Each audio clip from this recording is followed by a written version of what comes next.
sejam todos bem-vindos ao canal TV CE Haha. Antes de iniciarmos o estudo de hoje, clique em gostei, compartilhe e se inscreva no canal para ajudar a divulgar os seus conteúdos. Hoje nós vamos iniciar o capítulo 5 da terceira parte do Livro dos Espíritos sobre a Lei de Conservação. Vamos estudar o instinto de conservação das perguntas 702 a 703. E na pergunta 702, é lei da natureza o instinto de conservação? É da lei da natureza, é da lei de Deus esse instinto de conservação? E eles respondem que, sem dúvida, todos os seres vivos o possuem, qualquer que seja o grau de sua inteligência. Em uns é puramente maquinal, raciocinado em outros. Nós vamos encontrar uma explicação muito boa na Gênese, no capítulo 3, sobre o instinto e a inteligência, no item 11.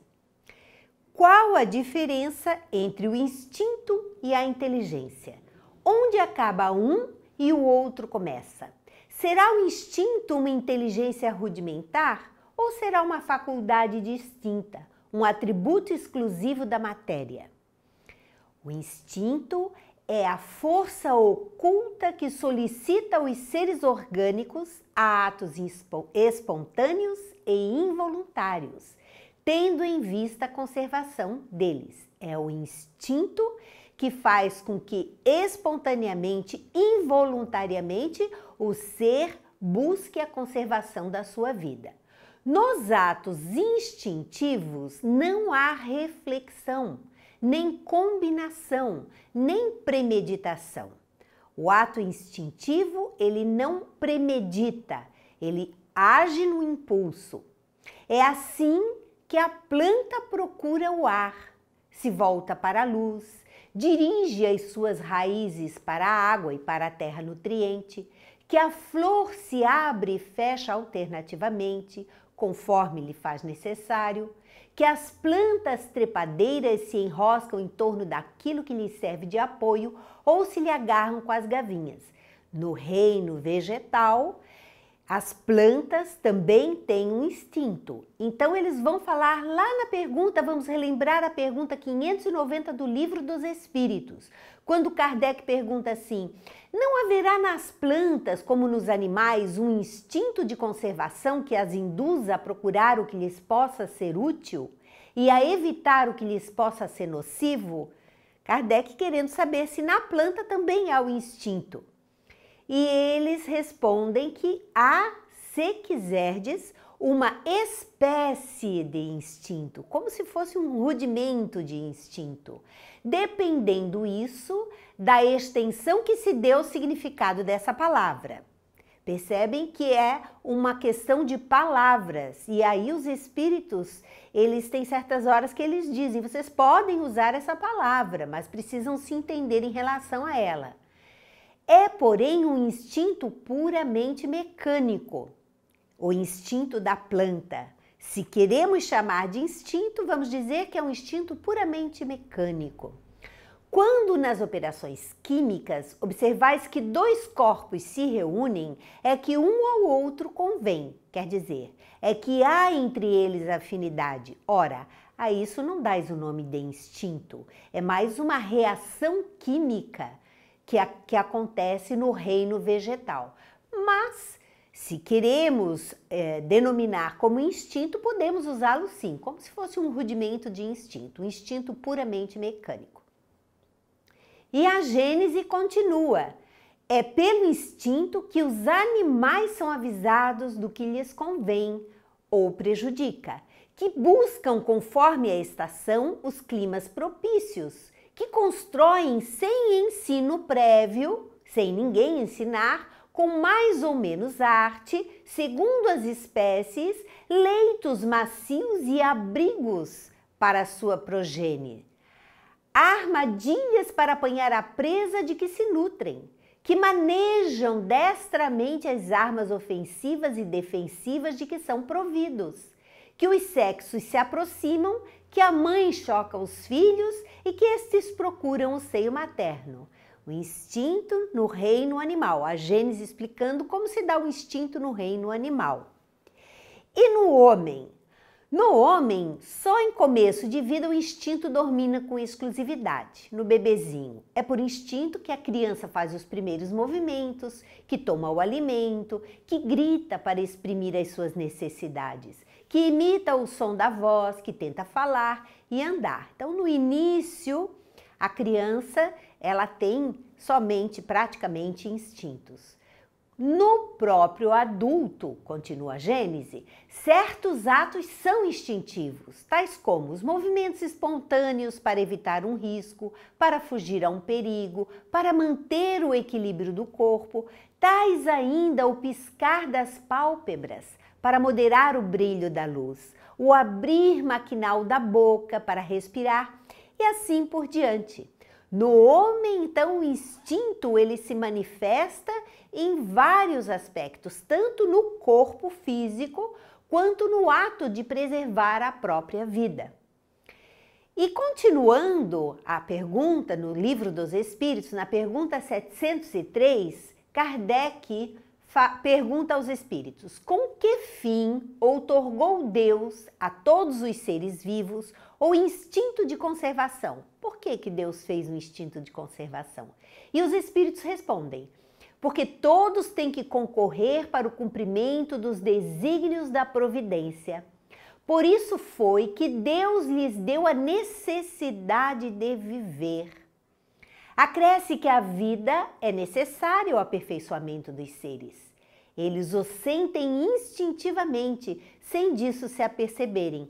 Daí o instinto de conservação, que todos temos, porque para preservar as nossas vidas físicas. Porque senão todos abandonariam com muita facilidade o corpo físico, esta vida presente.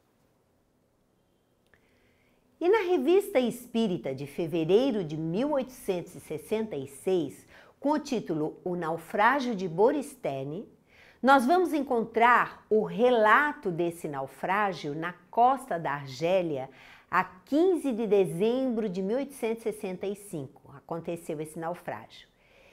E o relato é o seguinte: no mesmo instante, um estalo terrível, indefinível se fez ouvir, acompanhado de abalos tão violentos que eu caí por terra. O relato de um marinheiro.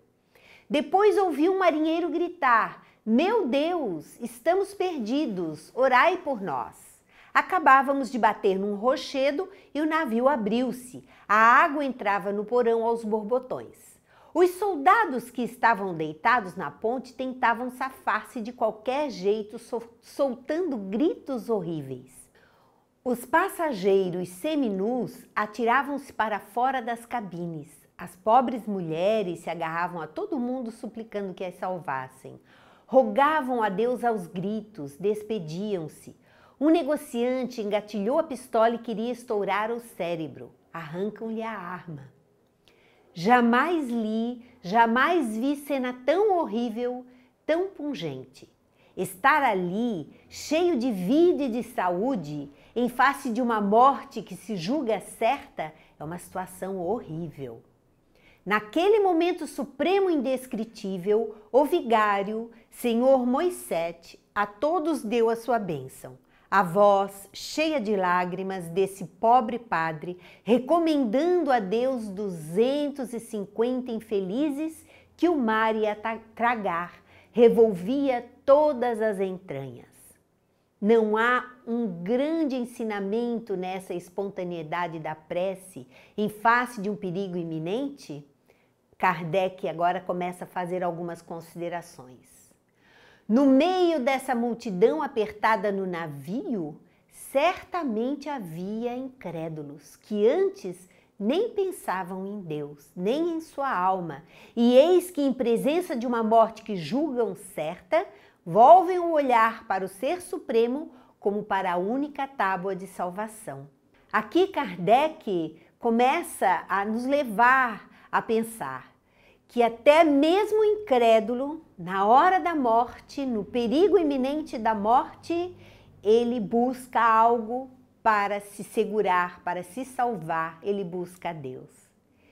E ele continua: é que no momento em que se ouve soar a última hora, Involuntariamente, o mais endurecido coração se pergunta o que vai ser dele. Mas passado o perigo, quantos não dão graças ao acaso e à sua boa sorte, ingratidão pela qual mais cedo ou mais tarde pagarão caro. Na hora do perigo, muitas pessoas com medo se voltam para Deus, mas passado o perigo, muitos esquecem de agradecer e acham e julgam que foi a sorte que os salvou. Em semelhante circunstância, diz-nos Kardec, qual o pensamento do espírita sincero? Como é que o espírita sincero deveria pensar?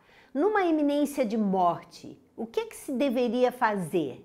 Então ele fala assim, eu sei, diz ele, que me devo esforçar por conservar a vida corporal. Farei, portanto, tudo quanto estiver ao meu alcance para escapar do perigo, porque se me abandonasse voluntariamente seria um suicídio. Consciente, o espírita seria consciente de que deveria lutar pela sua vida, sim, mas entregar-se a Deus, como ele diz, mas se a Deus apraz me retirar, quem importa que seja de um modo ou de outro, um pouco mais cedo ou um pouco mais tarde? Se Deus quiser que realmente as nossas vidas sejam cortadas agora, o que nós poderemos fazer a não ser nos resignar? A morte não me traz qualquer apreensão, deveria ser a reflexão de um espírita sincero. Porque sei que apenas o corpo morre e que é a entrada na verdadeira vida, a do espírito livre, onde encontrarei todos os que me são caros. Ele entrevê pelo pensamento o mundo espiritual, objetivo de suas aspirações, das quais só alguns instantes ainda o separam, e do qual a morte do corpo que o retinha na terra vai enfim lhe dar acesso. Alegra-se em vez de afligir-se, como o prisioneiro que vê se abrirem as portas da sua prisão. Só uma coisa o entristece, deixar aqueles que ele ama, mas consola-o a certeza de que não os abandonará, que estará mais vezes e mais facilmente junto deles do que em vida, que poderá vê-los e protegê-los. Se ao contrário, escapou do perigo, dirá: já que Deus ainda me deixa viver na terra, é que minha tarefa e minhas provas ainda não acabaram. O perigo que corri é um aviso que Deus me dá, para manter-me pronto para partir no primeiro momento e proceder de maneira que isso aconteça das melhores condições possíveis.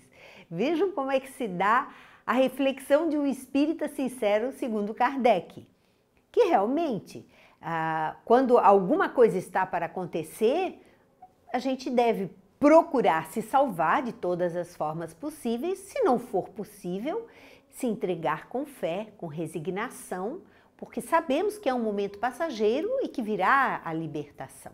Mas quando nós estudamos e nos tornamos espíritas conscientes, isso nos ajuda muito na hora de nos libertarmos do corpo físico, no despreendimento do corpo físico. Nos ajuda bastante esse esclarecimento espiritual. Nessa mesma passagem da Revista Espírita sobre esse naufrágio, no final tem duas comunicações. Eu selecionei uma que é de André, pelo médium, o senhor Charles B. Ele vai nos trazer algumas reflexões bastante importantes. Ele fala assim: não é raro ver pessoas que há muito tempo não pensavam em orar, fazê-lo quando ameaçadas de um perigo iminente e terrível. De onde vem essa instintiva propensão a aproximar-se de Deus nos momentos críticos? Do mesmo impulso que leva a nos aproximarmos de alguém que sabemos poder defender-nos quando estamos em um grande perigo. Nós vamos buscar a proteção divina. Então, as suaves crenças dos primeiros anos, as sábias instruções, os piedosos conselhos dos pais vêm como um sonho à memória desses homens trêmulos que pouco antes imaginavam Deus muito longe deles ou negavam a utilidade de sua existência.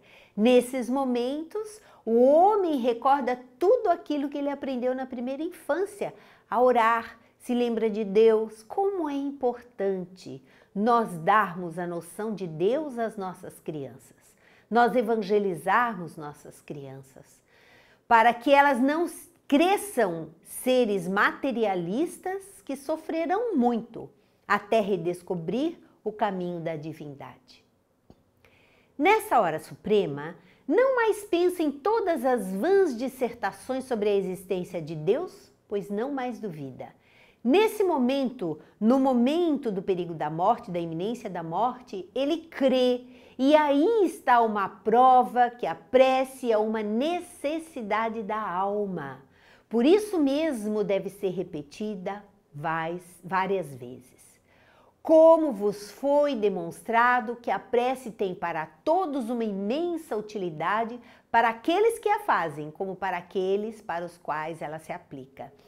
Uma das melhores coisas que a gente pode fazer na vida é orar, sim, porque através da oração a doutrina nos deixa isso muito claro, que nós encontramos nas reservas divinas as forças necessárias para continuarmos na nossa trajetória de uma maneira mais saudável espiritualmente. E a prece, ela vai não só nos beneficiar, mas beneficiar a todos aqueles aos quais pensarmos e irradiarmos essas vibrações. E ele termina dizendo: o que eu disse só é verdadeiro para o maior número, porque há alguns que nem mesmo recuperam a fé na hora derradeira, que com o vazio na alma pensam que vão abismar-se no nada e por uma espécie de frenesi eles próprios querem precipitar-se no nada. Esses são os mais infelizes, e vós que sabeis toda a utilidade e todos os efeitos da prece, orai sobretudo por eles. Aqueles que tentam fugir da vida física, aqueles que não têm fé, aqueles que estão voltados somente para a vida material. Como é triste essa descrença, este vazio na alma que leva o ser a buscar a morte pelas suas próprias mãos. E estes são muito dignos de oração, de muita oração da nossa parte. Assim nós encerramos mais um módulo do Livro dos Espíritos. Muito obrigada e até o próximo encontro.